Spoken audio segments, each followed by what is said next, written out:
Good morning and welcome to the Spears & Associates Drilling and Production Outlook Workshop. I'm Richard Spears. And I'm John Spears. So it's December the 2nd, 2022. 121 years ago, Gillette started selling razor blades. So that's what has happened on this day in history. If we were 4 days or is it 5 days from now, we'd be celebrating or commemorating something else. Yeah, something. So anyway, we're here to talk about the outlook, the update to our forecast for drilling activity here in the U.S. and around the world. So we've got an hour to do that. We have several hundred clients, and our subscribers to the DPO, as we call it, the shorthand, have already received the report. They've already received the database. But for the next hour, we're going to talk about the high points for the general edification of the entire industry. And we're leaving a bunch of space at the back of this hour for people to ask questions. I have a bunch of questions that I received yesterday from a talk I gave in Houston, Texas, to the joint meeting of the drilling engineers and the Society of Petroleum Engineers. So I'm bringing some of those questions to supplement what people might put in the chat box of the YouTube channel. That's right. But we'll give plenty of time for that, so I'm looking forward to it. Hope people do have a lot of questions. All right, so the format's going to be that my brother John will take it from here and lead through the discussion. I will disappear, and then I'll come back at the end to shepherd the process for the Q&A part. And but also button things up at 9 o'clock.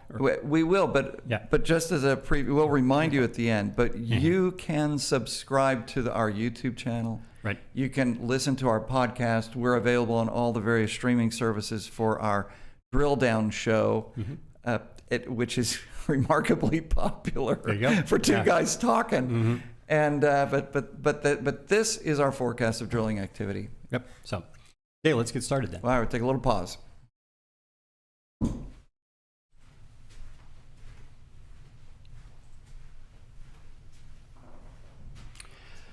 Well, like I said, thanks for tuning in. This is our update.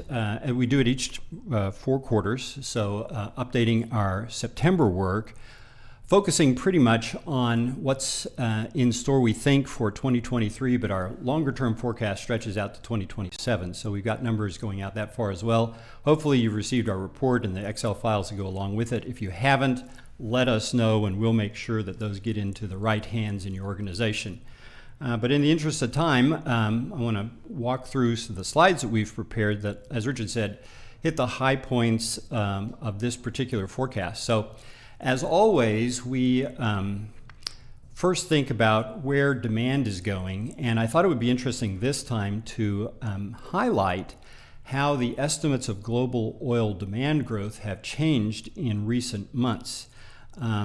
So this is what this chart shows. So in black, we have what the forecast of the EIA, the Energy Information Administration here in the U.S., what it was putting out back in August in terms of its estimates of global oil demand growth, and then what their most recent numbers as of November show. They come out with another report here on the 6th of December. And so as you can see, they've become more conservative in their estimates of the 2023 numbers. Back in August, EIA was forecasting that demand growth globally would be about 2.3%. Now they're saying it's going to be about 1.2% and end up averaging 101 million barrels a day through 2023. And I just bring that to your attention because what I've noticed over the years in terms of these estimates of global demand is that they began to be ratcheted up or ratcheted down fairly slowly. But once a change starts, there's often several more adjustments in that same direction over the next 3 to 6 months typically. So I wouldn't be surprised if as more time goes by and as economists have a better feel for the impact of high interest rates in terms of slowing economic activity and thus oil demand, that we continue to see these demand estimates for next year roll lower. And that, of course, plays a key role in terms of defining how tight the market is and thus where oil prices are going to go in 2023. So this is then the typical chart that we have, which compares demand and supply on a global basis. And so I've taken the same demand numbers from November, which now show up in blue on this chart, and then the red represents the supply figures that are being estimated for the coming year. So there's a lot of unknowns at this point. I'm sure you're all aware that we're on the cusp of a couple of important events in the coming weekend. So just 2 to 3 days from now. And I'm not talking about the winter meetings for baseball when all the executives gather and try to trade free agents and sign free agents and trade players and so forth. This is all going to be about the OPEC Plus meeting, which takes place on December the 4th. And then the following day, which is when the European Union is slated to begin an embargo on Russian crude, or rather to only buy Russian crude and products at certain points, at certain price points. So both of these actions are interlinked and will definitely set where supply is going to go over the next several months and perhaps 2-3 quarters. So this is the way the markets assess demand and supply at the present time. And as you can see, the red line in terms of supply falls in Q1 of 2023, and this is all a part related to the OPEC Plus decision in early November when they decided to cut back their production levels because they saw weakness emerging in the marketplace. Their headline cut, or the cut to their headline production quota numbers was 2 million barrels a day. I think the effective cut will end up being somewhere more like 1 million barrels a day. So you see the red line, the supply line, began to dip in Q1, and at this point there's a lot of unknowns, and the market's certainly been hit by a lot of headline news volatility, and so where things will settle is very much yet to be determined. It's interesting that when you break the numbers down into the supply numbers down into various segments, that the non-OPEC piece of the supply puzzle excluding Russia, has grown about 1.7 million barrels a day this year and is forecast to grow about 2 million barrels a day next year, which is kind of interesting. The U.S. is somewhere between 50 and 60% of that 2 million barrel a day growth number. So the OPEC production piece has grown a lot this year, but as you can see from the chart, it's only expected to grow about 0.3 million barrels a day in 2023. My guess is, and what we hear people saying now, is that when OPEC Plus meets this weekend, that they'll probably make no changes in their planned output and instead wait to see where this whole EU embargo of Russian crude ends up going and what that means to supply in the marketplace. So U.S. production, like I said before, is expected to grow. We ourselves have gotten a little more bearish about where the U.S. Crude supply numbers will end up settling next year. So we've reduced our numbers by for all of next year by about 300,000 barrels a day since our September forecast. And we think that U.S. oil production will end up averaging somewhere around 12.4 million barrels a day next year, up just shy of 5%. So not a bad growth rate year over year. But what's interesting as we extend our numbers, given our estimates of how many rigs will be running over the 2024 to 2027 timeframe, and what that means in terms of frac activity and the estimates in terms of initial well productivity, it would suggest to us that U.S. Crude production will continue to rise, but only about as high as 13 million barrels a day, and then it begins to flatten out. So I don't see sustained 5% year-over-year growth rate numbers going forward. I think after 2023, we're looking at 200,000, 100,000, 300,000 barrel a day year-over-year growth numbers from the U.S. So that suggests to me that the market will stay pretty tight going forward if the U.S. is not providing a significant chunk of incremental crude to the marketplace. And that is then one of the reasons why our price numbers end up lining out where they do. So here's a chart that looks at quarter-to-quarter prices for spot WTI going back to the 2021, where we think it'll go through the end of next year. And as you can see, we end up at an average price for 2023 of $82.50. So the quarterly averages for us anyway are $80.85, but we would think that the trading range, if you look at day-to-day prices, might be as much as $75 on the low side and $100 on the high side. So there's quite an amount of chatter we think will go on in the marketplace. The quarterly numbers, as you see on the chart, sort of smooth all that out, and we end up at this average of $82 and change for next year. That's down about 14% from the roughly $94 that we've averaged in 2022. So, as we look at the market today, the price that we see is not much different from the price 12 months ago, and we don't think we're going to get the same kind of boost to pricing and revenues, certainly, that we saw in the first half of 2022. So this is and then going forward, our numbers, oil price numbers, rise about $4 a barrel year over year through the balance of our longer term forecast.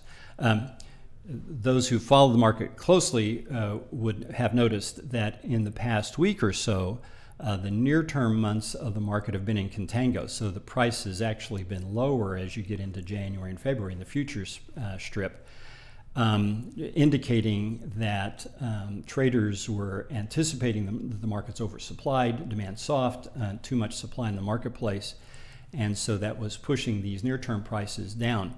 Last couple of days have seen prices rally. Part of that's due to the fact that the Chinese are apparently backing off some of their strict lockdown estimates, and so that gives hope that Chinese oil demand will come in a little bit stronger than people had been worried about. We've seen inventory figures here in the U.S. for crude oil and refined products fall pretty sharply, and again, the market is paying close attention to inventory levels as to where prices might go. If you look historically at global oil inventories and oil prices, the numbers suggest to me that that in sort of normal inventory levels, that the price of oil should be for WTI should be somewhere around an $80 price handle. So this is where I think the market's going to settle next year. One of the wild cards for 2023 and beyond is how much crude might be purchased for the purpose of rebuilding our strategic petroleum reserve stocks here in the U.S. So they are now around 370 million barrels a day in SPR reserves. They're forecast to fall, I think, to about 340 million barrels a day by the end of next year. At the start of last year, the SPR numbers were over 600 million barrels. So, so as you can see, there's a significant makeup potential if and when the government decides to begin purchasing crude to restock for the SPR. Now, none of that is estimated or assumed to take place in 2023. But as that begins to happen, and at some point I believe it will, that would add an extra element of demand to the marketplace and help certainly sustain prices. So, but we're not assuming anything about SPR refills at this point in our 2023 numbers. Shifting to gas, U.S. gas consumption numbers are interesting. Gas consumption here in the U.S. is up about 5% this year, interestingly enough. Stronger economic activity. We had a fairly cold winter and a hot summer, and so a number of elements have come in that have really pushed gas consumption this year. Estimates for gas consumption next year are lower, but that just assumes sort of normal weather. And so if we end up with a repeat of the weather conditions that we've seen in 2022, we'll probably see that gas consumption stays pretty steady year over year. But the story in the gas market here in the U.S. anyway isn't really about consumption and domestic consumption. Domestic consumption is about 86% of the gas that we produce here in the U.S. The other 14% is used to export abroad. And so those numbers have grown pretty significantly over the course of this year and are expected to continue to grow pretty significantly again in 2023. So again, much of that growth is, of course, due to efforts by the European Union to replace Russian pipeline gas with LNG cargoes. And in fact, the word among those traders who play in the LNG business is that there are no long-term cargoes, there's no cargoes available under long-term contracts from any source before 2026 at this point. So all those supplies are now under long-term contract. There may still be some spot cargoes that come available and will no doubt be bid for pretty aggressively, but that just goes to show you then the tightness of the LNG market, and one of the reasons then why U.S. LNG exports are expected to grow around 14% next year. We'll basically be shipping as much LNG abroad as we can physically deliver once again in 2023. So that's really been the story about where the growth has taken place in the U.S. Gas market this year has really been on the export side, particularly with regard to LNG exports. U.S. gas production numbers, of course, are linked to growth in U.S. crude production just because of the associated gas element in so many oil shales. So growth in oil shale production has helped drive our gas production numbers higher. The big dry gas plays, as we've said before, like the Marcellus, have really not seen much of an increase in production this year because they're limited by pipeline takeaway capacity. So all this incremental growth in U.S. gas production, the 3.7% increase that we've seen this year and the 3.6% increase that is forecast for next year, really comes from associated gas, largely in the Permian Basin, but we're also beginning to see some in South Texas. The Haynesville is contributing to some of that growth as well.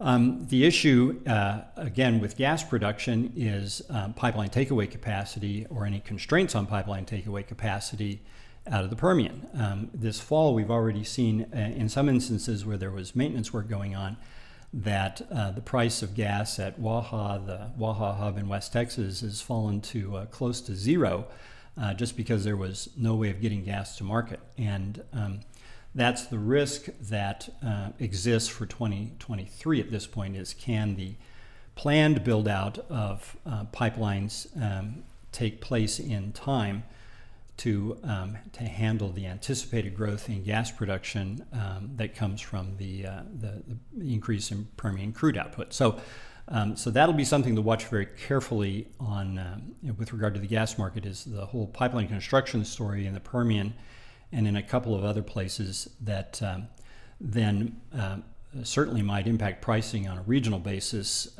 in those areas. We anticipate, of course, that rules around gas flaring will remain pretty tight, that there won't be that kind of get out of jail mentality that existed back in 2-3 years ago when you could flare gas in order to produce oil. Concerns about CO2 emissions, methane emissions, and so forth are a lot higher these days, even at the state level, than what they were before. And so we're not thinking that there'll be much relief granted there. So you've got to have a pipeline in place if you're going to produce the gas. Gas inventories are part of the story here on the gas picture as well.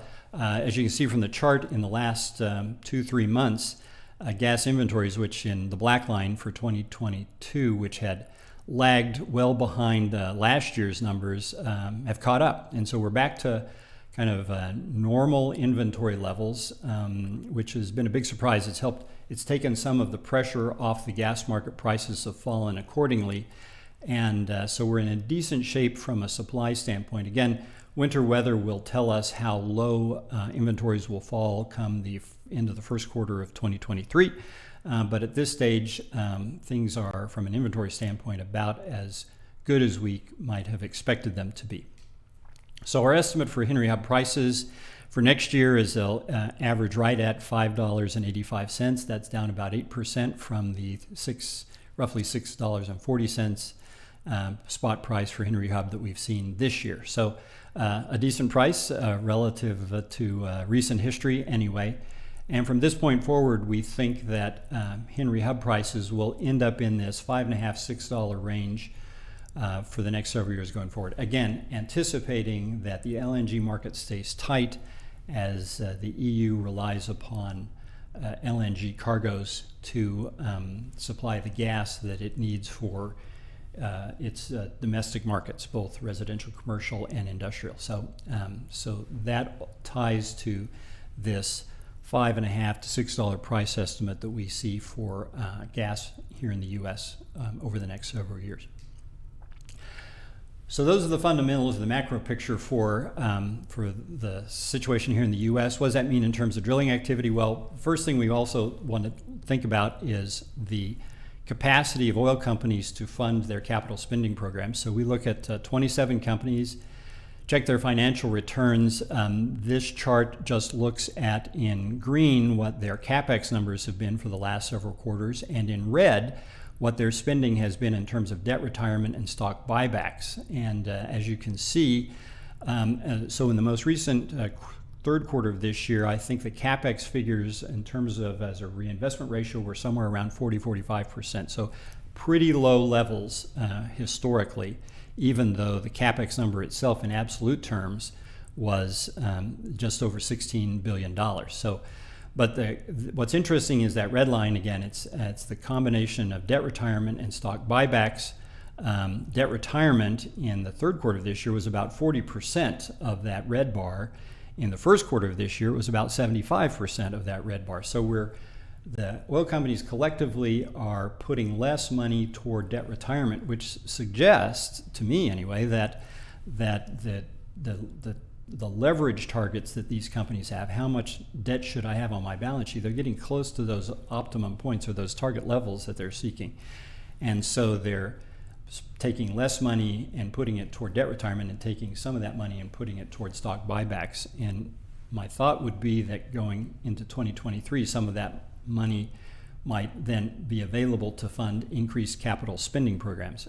Our guess is that these public oil companies will probably lift their CapEx somewhere on the order of about 35% in 2023 relative to whether they've been in 2022. And the important point is that this will all be internally generated funds. They're not reliant upon outside capital to provide funding for their drilling and completion programs. Not like they used to be back in the days prior to 2019. So rolling through all of this in terms of rig activity, we see U.S. rig count averaging 810 rigs next year, up about 12%. We stand today at around 780 rigs, 785, something like that. So we get up to a rig count number at the end of next year that begins to approach 850 rigs. So we're adding an incremental 60 or so rigs from where we are today. So not a great deal of growth. That represents, as we have said for a couple of quarters now, we're nearing full utilization, really, of the super spec rigs, the ideal rigs that operators want to use when they're drilling lateral wells in these various shale formations. So the industry is really constrained in terms of the availability of the optimal rig that operators want to use, and that is one of the reasons then why these rig activity numbers flatten out and grow at modest levels over the next several quarters. So, but it does represent growth of about 12% year over year. When we look at it in terms of spuds, because I know some of our clients are more interested not so much in rig activity, but are really linked to how many wells are getting spudded because they're selling casing or drilling mud or things like that. Again, the numbers are up about 12% when we measure in terms of spudding activity. So just shy of 22,000 new well spuds here in the U.S. Come 2023, up from around 19,500 well spuds this year, we believe. Turning to the completion side, of course, we're all interested in how many frac jobs are taking place, since that's such a important part, a large part of the spending that operators do and the revenues from the service sector. So our updated numbers in terms of frac job starts suggest to us that we're going to come in close this year to about 12,400 of these frac jobs. That's up about 12% over last year's figure. And then looking at 2023, what we see is around just over 13,150 frac jobs next year, up about on the order of about 6%. So again, we're a little bit constrained in terms of frac spread availability. Most of the frac spreads that could go to work are working, and there's not much in terms of the CapEx on the part of service firms to bring new drilling rigs or frac fleets into the field over the next 12 months or so. So that is, so these numbers represent what we think will be close to full utilization for the frac companies out there. And we think then that in terms of job count, that they can get up about 6% or so next year. That would suggest to us that frac spread count, for those who track frac spreads, will average around 300, maybe 310 come 2023. Across the border, north of us, we've got the Canadian activity, which has been up like horseradishes this year, up 37% in terms of rig activity, 178 rigs. I know that the folks at the CAODC, I believe I get that right, the old PSAC folks, their forecast for next year shows a 15% increase in Canadian activity, measured either by rigs or by wells drilled. But our numbers are not like that at all. In fact, we're pretty flat year over year. Our actual numbers are down 1%, 176 active rigs, just over 6,300 wells drilled, and 64 million or so feet of hole drilled. So I think the issue for Canada is that they'll have a decent winter drilling program, up on the order of 10 to maybe 15% over last year's Q1 or the 2022 Q1 numbers.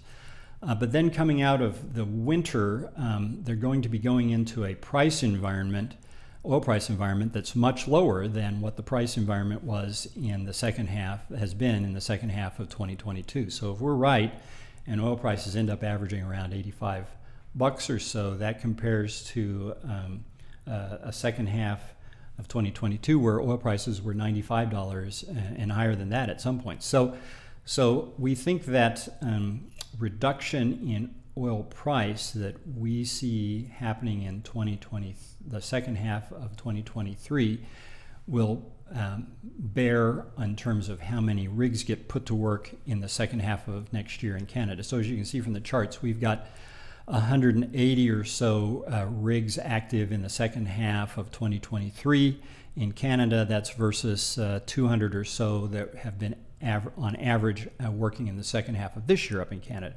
And that is the reason why our year-over-year numbers end up being pretty flattish up there. So we a decent Q1 number, but a lot of questions in our mind about where the second half of activity goes in Canada. Good news for Canada is that they've got a couple of big pipeline projects that are nearing completion, big pipeline construction projects that are nearing completion. One is the Trans Mountain Express incremental upgrade that's going to add 300,000 barrels a day or more to their delivery capacity. And then in the latter part of 2023, the big gas link pipeline taking gas across British Columbia to the export terminal that Shell's putting together, that'll be put in place. And so that will help feed gas to the LNG export market, which is something that the Canadians have desperately needed but have not yet had. So that sets up activity in Canada much better come 2024 and for years afterwards, because they'll have more export options available to them both on the crude and on the gas side. But we don't think it does a lot in terms of prompting activity, drilling activity this year. So something to keep an eye on. Make sure we understand the progress on both of those pipeline construction projects. But our activity numbers for Canada are pretty soft year over year, and that's the reason why. We just have a lot of questions about where the second half of next year lands. International activity, we think, will be up about 18% overall. This chart looks at how our various regions and how they have increased or decreased since 2021. And as you can see for 2023, the big percentage gainers will be first the Middle East with growth numbers over 25%, and then South America with growing almost 20% year over year, and then positive numbers elsewhere. So, but the big drivers of an 18% increase in the overall international market will certainly be the Middle East, and to some extent then down in South America as well. So depending upon where your operations are located or where you're shipping your product, there may be significant differences in the kind of year-over-year increases that you might enjoy. When we look at it quarter to quarter, our numbers again are up 18%. We end up averaging 960 rigs, we believe, come 2023, just over 10,000 wells and just over 76 million feet of hole drilled. So the numbers grow from where we stand today, which is just a tick under 900 active rigs. And we think that come the end of next year, the international market collectively will be employing about 1,000 active rigs as counted by the good folks at Baker Hughes. Offshore has been an interesting area to follow, and there again we see activity up pretty significantly year over year, just over 200 active rigs, 2,300 wells, 20 million feet of hole drilled. So the offshore sector is beginning to pick up. A large part of the increase here is actually taking place in terms of, if you think about the types of rigs, it's really bottom supported jackups, more so than the deep water stuff. The deep water is improving thanks to activity going on in Brazil and off the west coast of Africa. But really most of the absolute increase that we have seen this year and we expect to see next year is really thanks to the jackup business. So and field development work there. When we look at the numbers on a regional basis, again, Central and South America up 19% come 2023. As you can see, just over 200 active rigs, 2,700 wells, almost 21 million feet of hole.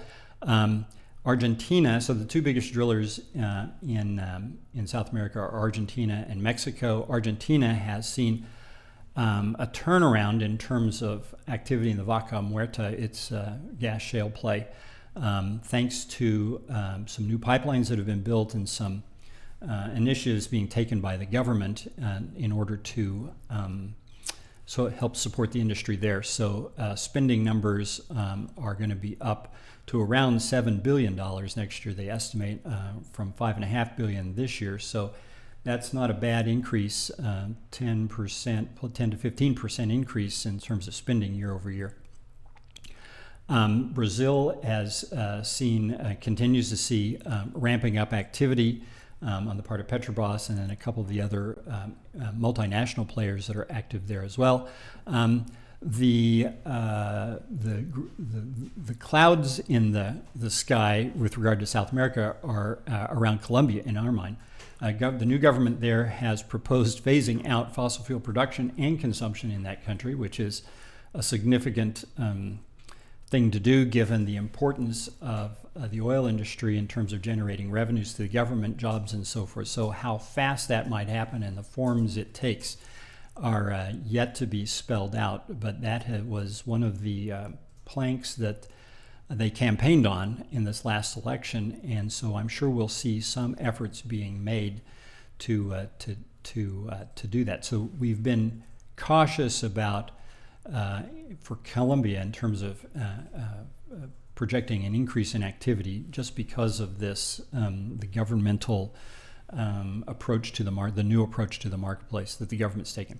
Europe's up about 14% year over year, 84 active rigs and so forth. The increase in Europe takes place strictly because the Ukraine is back to drilling activity. So we saw almost all the activity in Ukraine fall come last spring when the war began, but now we've begun to see rigs go back to work, and just the addition of the subtraction of those rigs hit the 2022 numbers. The addition of those rigs, if it's sustained, will be the reason why the European figures are up so significantly year over year.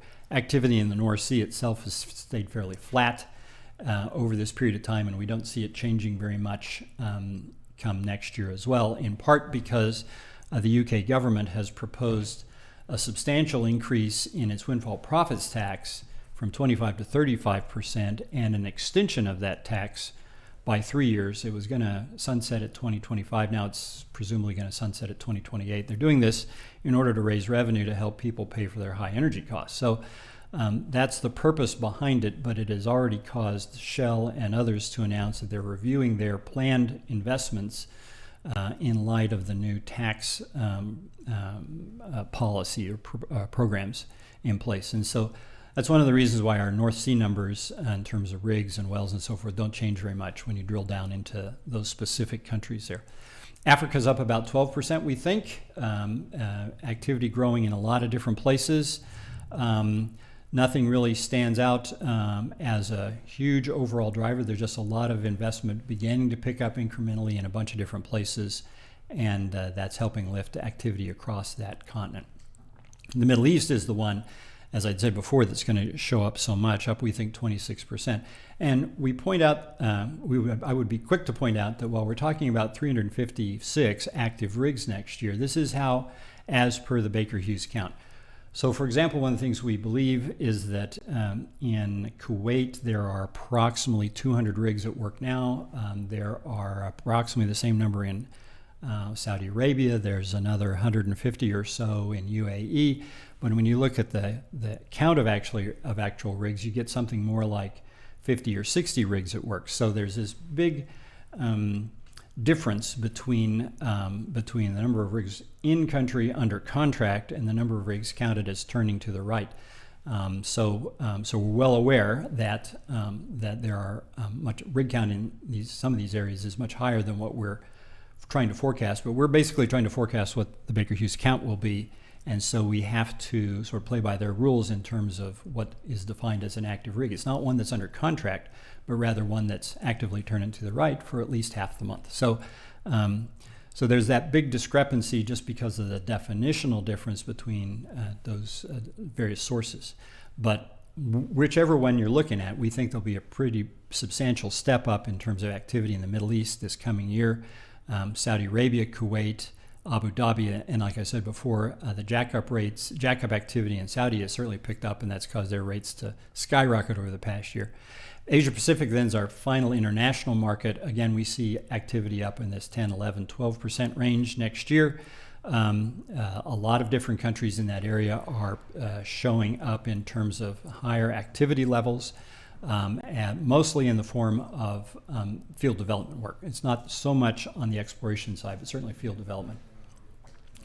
And then finally, we take a look at our three other markets, China, Russia, Central Asia, all of which are fairly opaque.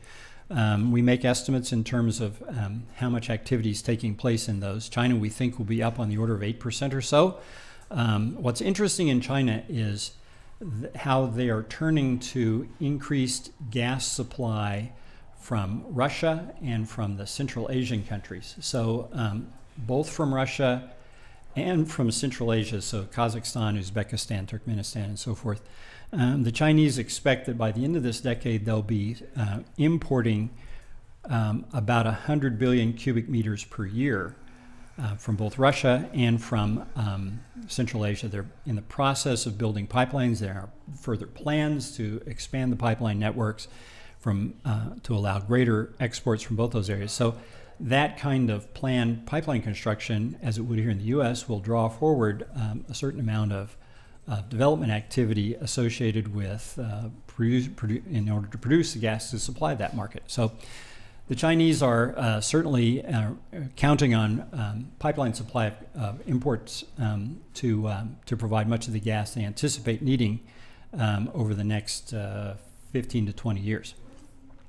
Russia, we think, will be down this coming year, down about 10%. Their production this year has been fairly flat. We think it's expected to fall about 10 to 15. Production numbers are expected to fall 10 to 15% next year as some of these sanctions kick in and begin to really impair activity in the Russian upstream sector. And Central Asia is a collection of countries, as I said before. Again, the level of activity in the coming year and over the next several years will be keyed by how much pipeline construction takes place, both in terms of oil exports as well as gas exports. If those pipelines get built, then the investment in terms of field development is certain to follow. But how fast those pipeline projects happen and where they actually end up going, what markets they link to will be key there. And that's something that we want to pay attention to. And with that, I will finish my prepared remarks and turn to any questions. So let's get Richard back in here and begin to tee up some of the questions that folks have or might have. Okay, so we've got a bunch. We're going to start with one from our friends from a major oil company. Yes. And talk about oil field inflation, price inflation. Yes. I know you addressed it. In fact, really, there's two of our questions are addressing oil field price inflation. Yeah. And Robert Gurach, because I speak Schweizerdeutsch, that one's easy for me. I'm boiling down his question to the following. Yes. He says, is spending up so much next year because, you see efficiency declines and people want to drill more wells, or really is it just primarily explained by oil field inflation? Yeah, that's in the U.S. anyway, and in a lot of other markets, I think it's really a function of oil field inflation. So our numbers would suggest to us that across the board, we've seen 20 to 25% price inflation going from Q4 of last year to Q4 of 2022. So that just raises the number that people are spending. So when we talk about a 10% increase in activity and then add to that a 25% increase in terms of well costs, you get a 35% increase in expenditures in that fashion. Interestingly enough, about efficiency, I haven't seen, I would say you haven't seen the efficiency changes in terms of feet per rig per year or frac jobs per crew per spread per quarter. Those haven't changed very much.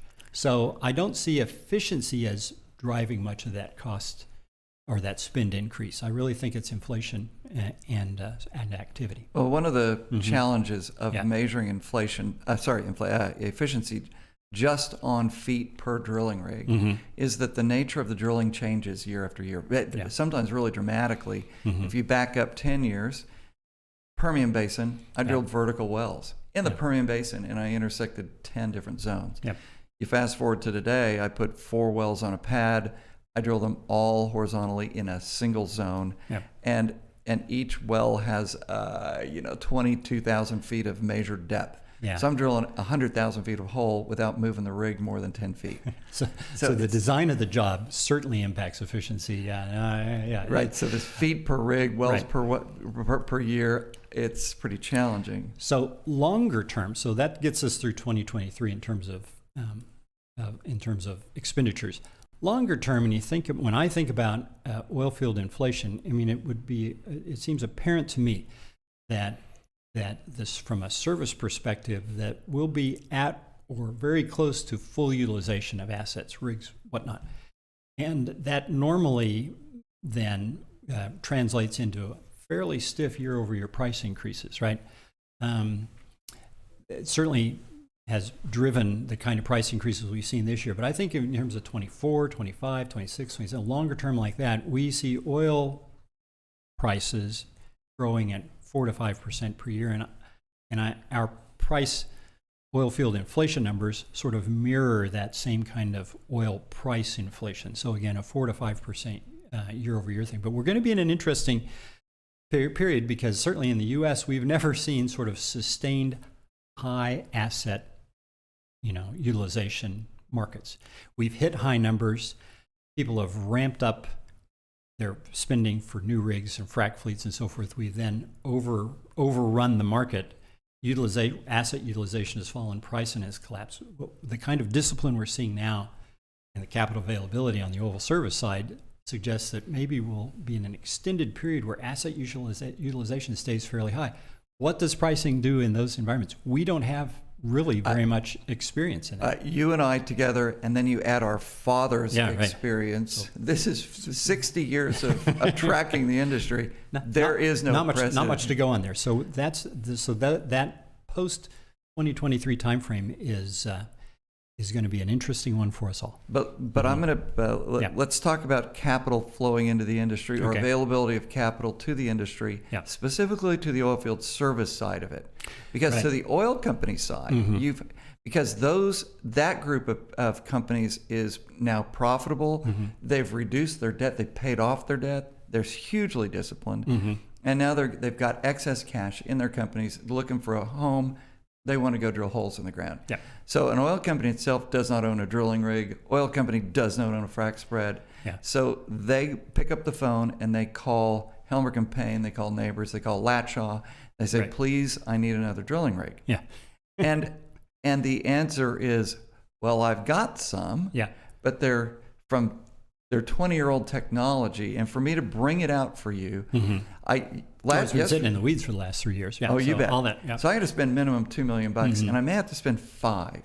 And to recoup a $2 million investment over a 3-month contract, that's $25,000 a day just to recoup the investment. So you just don't see. It's not the operator won't sign that contract, and so now you have to begin to think, well, I've got to sign a 3-year contract in order to lower that overall day rate, make it palatable. Because the oil service companies collectively are very much more constrained in terms of their capital availability. I would argue that they are only maybe just beginning to be able to self-finance, but. As you and I know, I sit on several boards of oilfield service companies. You and I have invested in companies, and they are all now building cash a little bit. But we have no availability of additional debt you would normally in a time like this go, look, we have great positive EBITDA, we're building cash. Yeah. You go to the bank and you say, can I have, in the olden days, I could get $25 million based upon how I'm doing today. Mm-hmm. And now the answer is no. Yeah. And additional investor capital is pretty much no. Right. So I wait with my hands folded while I build up cash. Yeah. And then you can do that. Yeah. No, that's an interesting point. Local banks have been for tier 2, tier 3 kind of service firms have really been the source of outside capital, right?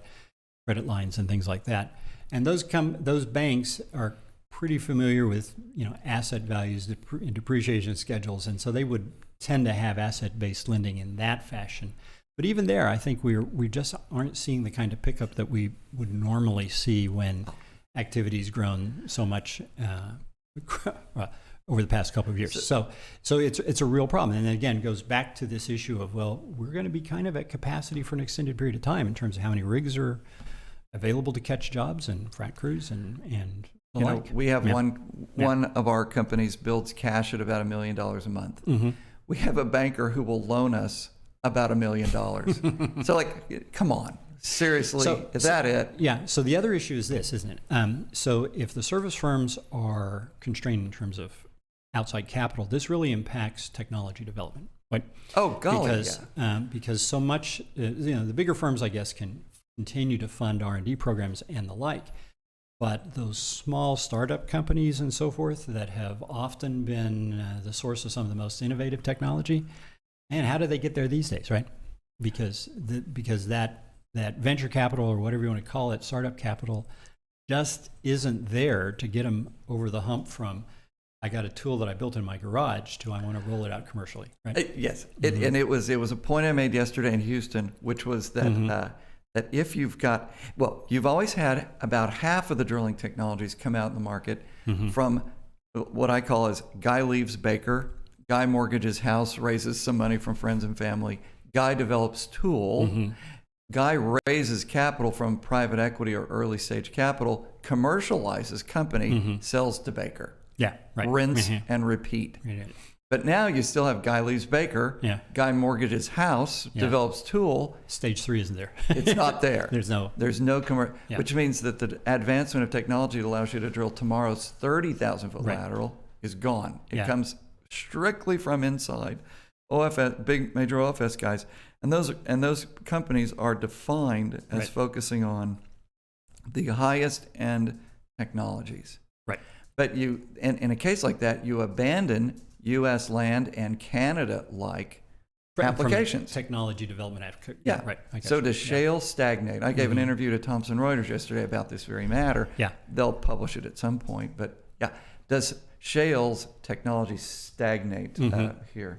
Yeah. Okay. So here we got a question. It's come in. You want to read it? Any insight on the frac equipment market? Is there any indicators on engines, given the CapEx trends? The builders are signaling a sold-out environment. Yeah. So you think about our friends at Caterpillar, which are often the source of the engines that are used on frac crews, or for frac spreads, and for compressor packages, right? Oh, yeah. And drilling rigs and so forth. Yeah, that's those are those. Last time I checked, those are being quoted as like 80-week delivery times. Yeah, and good luck. And you're on allocation. Yeah, something like that. And we'll give you some because you've bought some in the past. Right, yeah. But the producer of our show, Charlie Spears, he is in the business of being a renter. He rents to himself generator packages. Yeah. And his note is that the genset rental rates are up 4 times in the last 12 months. Yeah. And every generator set has a Cat engine or a Detroit diesel engine on the spinning side. Yeah. So So a lot of those suppliers to the service sector for engines, compressors, and the like, those companies, man, they've seen cycles up and down, right? And they've been very cautious. Typically, they're very cautious about adding roofline and capacity to make things. And so this is just one of those situations where demand has picked up and the lead times go out. So that's an issue there. I don't know that pricing of those things. I'm not sure how much pricing has changed because, again, a lot of steel and a bunch of that stuff, and we all know how much steel prices have risen. So that, and then there are issues regarding alloys and things like that, which might get caught up in the whole sanctions around Ukraine, Russia, right?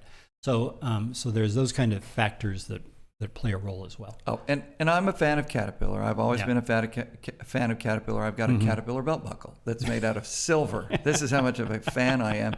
But here's Caterpillar, and I'm, know, we don't have any association with Caterpillar other than they're a client.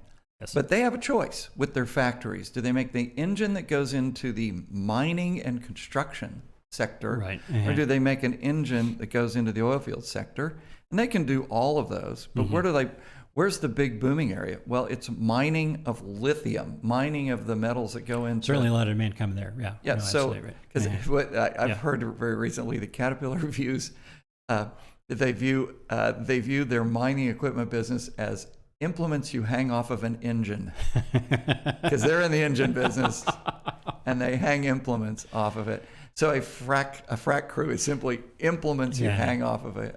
Now again, engine. We talk about Caterpillar, and we have to keep in mind these are diesel or gas-fired engines. Now, the industry and they can do both. You're right, exactly right. They can do both, but the industry in many sectors is moving to more electric power, right? So now you're talking electric motors, rather than engines, and so the capacity to supply the big motors that rigs, frack crews, compressor packages would need, I don't follow that as closely.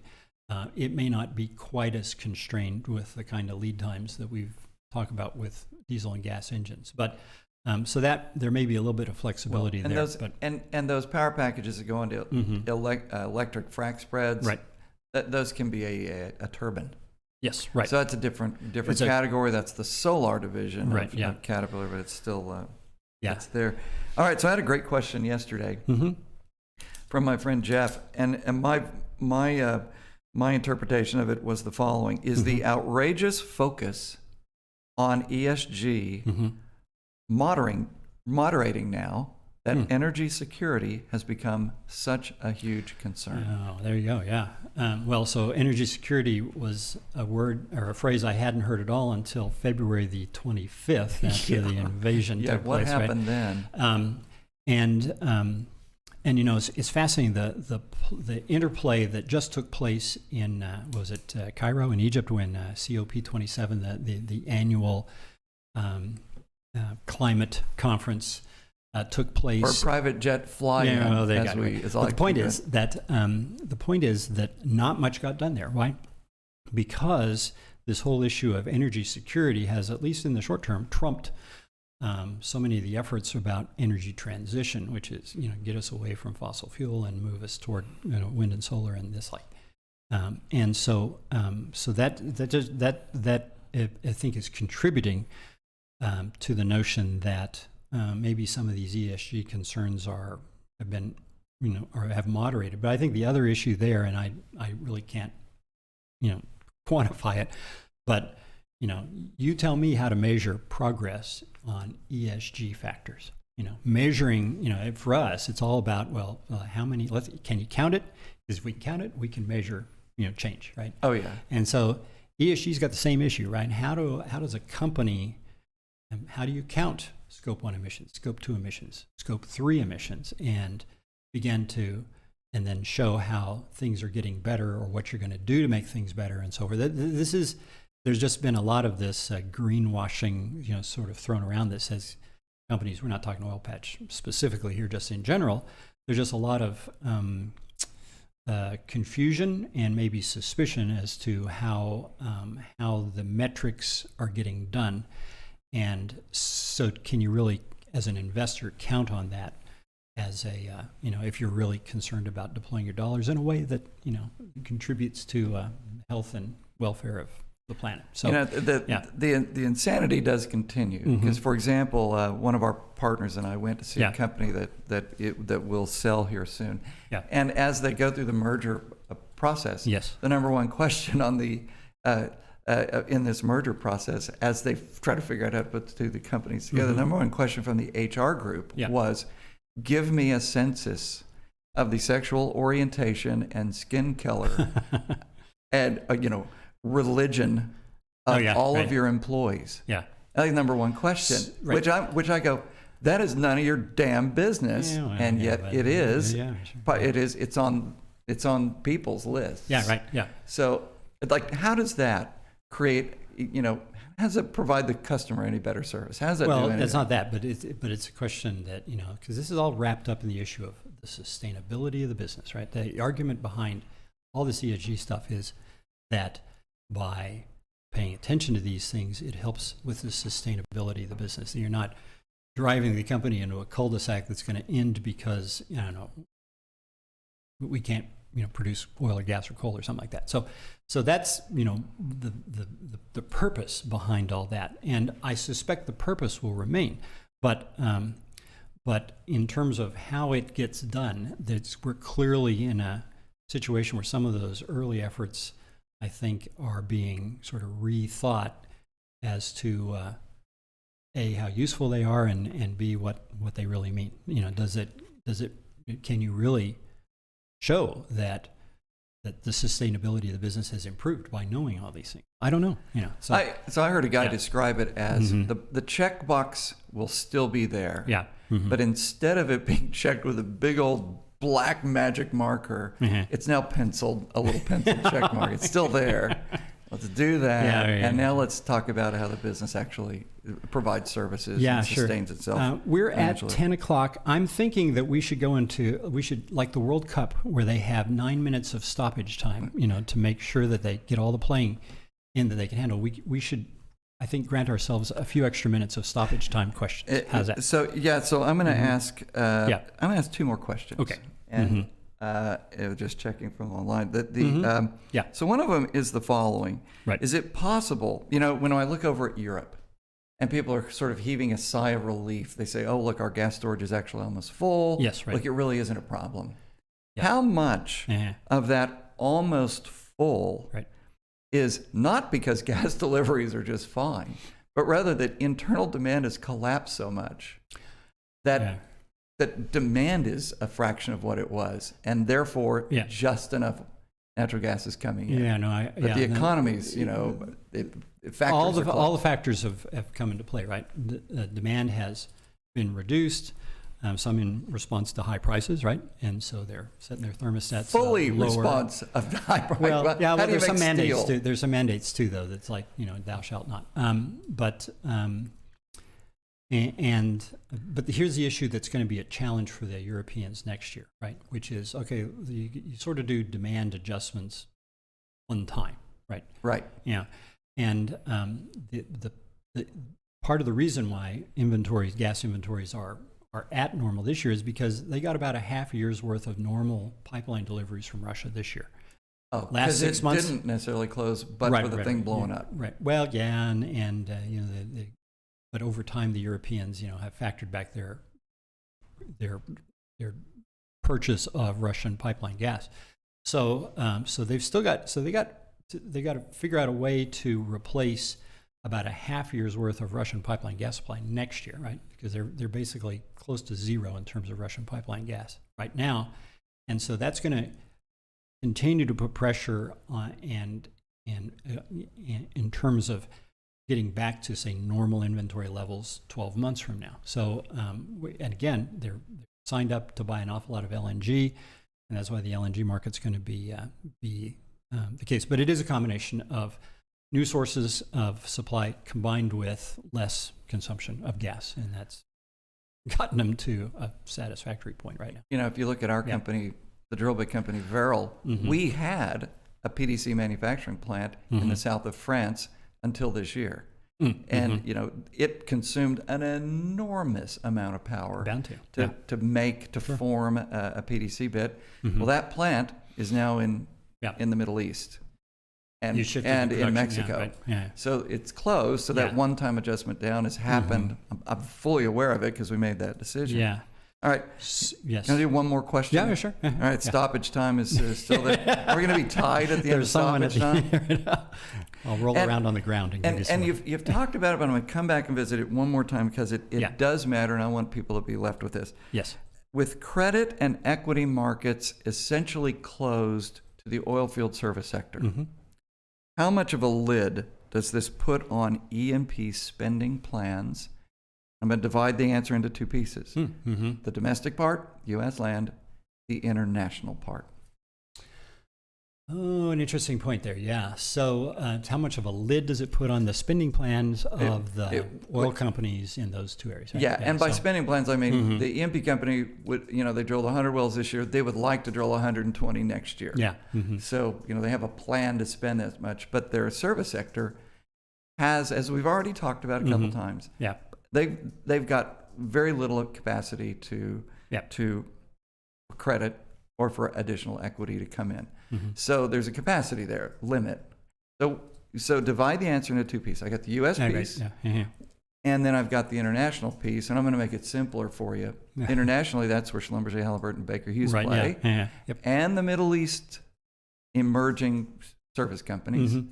And then domestically, you have smaller service companies. A host of, So, so again, I don't think there's a limit in terms of what the oil companies might have a capital limit in terms of how much they might want to spend. It's really all about the capacity of the North American service sector to deliver the crews and the equipment needed, right? And there, I think that again, senior management teams for all these North American service sectors are, again, being judged in terms of profitability and shareholder returns and things like that, and not revenue growth. So, so I think they're going to remain very cautious about adding to how much equipment that they have in their fleet, because then they may do. I think rather than go out and buy new equipment, they may buy a competitor if that's an option for them. But I think they're going to be very cautious about that, because again, when you think about a lot of oil companies here in North America, they have an inventory of undrilled prospects. It's sort of a finite number. They have a plan to get through it over the next 5 or 10 years. These oil companies don't want to go from a 5% production growth rate to a 20% production growth rate, because that just blows through that inventory that much faster. And so I think North American service sector, seeing their customers cautious about growing production, will themselves be very cautious about growing their assets. And internationally, a different story, much more well-heeled, not much exploration activity. That's the thing that we have to keep in mind. International activity, half of it was exploring for new fields. It was shocking when you look at offshore contract drilling. Half of it was looking for the next place, reserves, and there was never going to produce a barrel of oil. So you eliminate that, the offshore drilling market. And you eliminate it because, again, so many companies are looking at it and saying, boy, all the factors in place suggest that while oil and gas demand isn't going to fall off a cliff, it may not grow a lot from here. And when we look at how much we have on our books in terms of reserves, well, guess what? We really don't need to find a lot more in order to meet the kind of demand numbers we expect to see from the marketplace. So exploration suddenly becomes a much lower priority item than it used to be in the past. And so that's the thing that is much different about the international sector, is that the kind of capital requirement that was needed for exploration just is a shadow of what it used to be. So I think the service sector will be in pretty decent shape in terms of being able to supply the rigs and the crews and the men and so forth for the work that needs to be done. But when you look at our longer term numbers, international rig count is 85% or so at the peak of what it was back prior to the pandemic. So and again, the gap is the loss of exploration activity. What I'm hearing from our major oilfield service company customers is that if you want a high-end directional drilling system, rotary steerable system anywhere outside the country, offshore, big Middle East well, you're already at full utilization of that fleet. And so the next incremental wells have to require the capital expenditure within Schlumberger Halliburton Sorry, Right. SLB. Yeah, right. BKR and HAL and NOV. So it's so Yeah. we bump it. So there isn't that ability to just turn on a switch. Yeah. It's a rheostat that turns very slowly. Anyway, I think we should probably end stoppage time, blow the whistle, be at a time. We'll go to PKs now. Yeah. So look, thank you very much, but particularly those of you who are paid subscribers to our broad analytics. You know that you can call anytime. We do encourage, though, other people to subscribe to our podcast. There's a YouTube channel. We do things like this for the industry because we think it helps the industry and also it spreads our brand. But I very much appreciate your spending your time today. That's right. And we'll be back come the first part of March to update this forecast and talk about the world at that point. So thanks so much. Take care.